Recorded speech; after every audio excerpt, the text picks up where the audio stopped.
Hi guys and welcome to Have a Pick. Have a Pick is a channel all about picking locks and puzzles and all sorts of interesting things. This channel is not about professional lock pickers. Really, it's not me boasting about myself. It's not me saying I'm the greatest lock picker in the world, because I'm not. I'm just a hobbyist that loves to pick locks in my spare time. I've been doing it since I was a little boy. And I'm not going to bore you with that story. But you know, if you want to send a comment or send a message, I'll try and answer it as possible, and I'll tell you a bit more of a backlog story, or I'll even do a video. So you know, the more you like, the more you hit the subscribe, hit the bell icon for this video, the more videos I can do. So thanks for watching so far. Please carry on watching. You know, the more you watch, the more I can do. So I thought to myself, if I have a pick, and this is the first video, you know, I'm going to be truthful, this is the first video. It has been delayed due to certain factors, what's going on in the world, and delivery issues and so on and so on. I know time, so, you know, getting that time. So I thought to myself, what could I do for my first video? And I thought to myself, I'm going to go online, I'm going to buy myself a nice little lockpick set. So what I did is I went onto AliExpress. Had a good mooch around, looked at, you know, the good reviews, see who, you know, said was a good set, and I came across this. This is a standard 12-piece lock set in a nice little case. So let's have a look, eh? Okay, good. So got our tension bars. We've got a nice selection of 12 picks. Okay, so hopefully they look good. Yeah, look reasonably good. You know, we've got a Z tension bar, an L1, you know, Y shape, you know, for that extra bit of pressure, but depending on the type of lock that you need it for. We've got all sorts from a rake, you know, to a hook pick, you know, to a square edge, another version of a rake, you know, zigzag, you know, there's all different variations. To like a fish hook, you know, there's no names on these, and I don't know all the technical names, so if there is, I'll try and find out. Now I know in my professional lockpick set I've got all different codes like F6 and all that sort of stuff, but on this set from AliExpress it's just a basic standard version, because if you look at it, let's go for this one.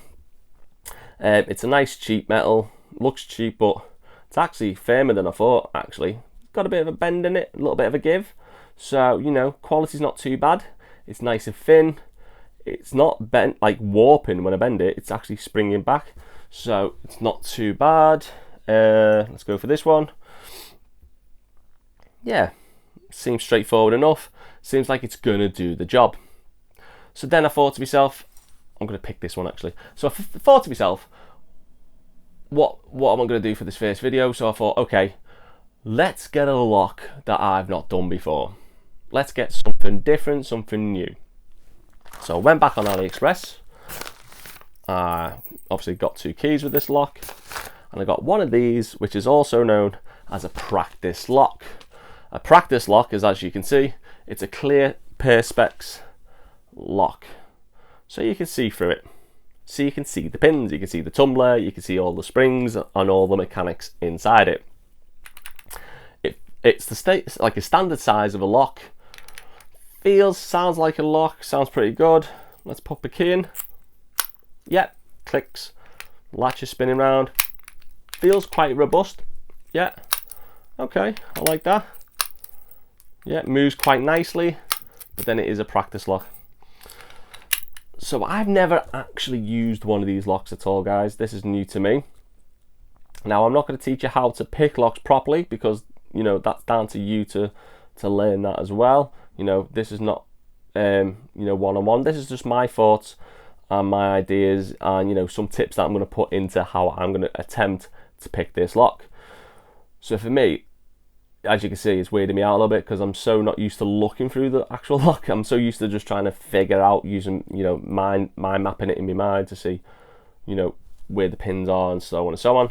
But you know, as you can hopefully, as you can see, all the pins are in different positions, so they're all slightly up or down. So you know it's actually creating that lock, so it's stopping the barrel from turning.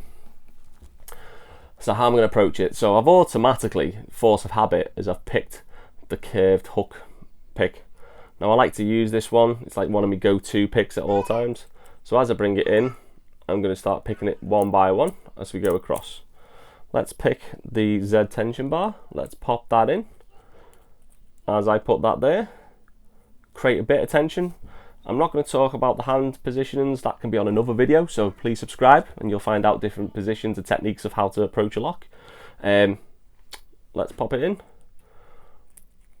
So you want to be loose, you want to be gentle, you want to be smooth, you don't want to be forceful because you don't want to end up bending the actual lock itself. And all I'm going to do is I'm just going to gently put a bit of pressure on the actual tension bar, a bit of tension on the pins, and I'm trying to feel and listen for it. For me, I'm trying not to look too much, but it's actually quite interesting looking at it. You can see that tension bar's moved more than I wanted. That last pin seems to be annoying.